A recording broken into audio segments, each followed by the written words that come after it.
Day. Now, the bedtime, how much you love your grown-up. I love my mom, and I know that my mom's never hermit kid. So I'm going to make her one. If you like to look at this, you can make her grown-up too. Ellie is some card. You can take a little like I have your yellow card here because you'll nice and bright. I have put a double like this, meeting the edges, so you have the card shape. Now for the roses, now for this, I'm gonna use something that's very unusual. And for this, celery, I know! I'm going to chop the bottom of the celery off. I'm going to eat the celery sticks later if you like, because I'm going to use the bottom of the celery and the flower paint. Now the next stage is need some paint. I have used some red paint because mine likes red roses. And I'm going to dab the celery into the paint. Make sure there's not too much on there.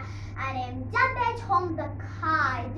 And then I have 3 roses. Make sure there's lots of space between now because I'm going to add the stems, and the stems will be green, and I use this pen brush to add the stems. I just line down there on there and there, and there we have it, a beautiful card for Mother's Day.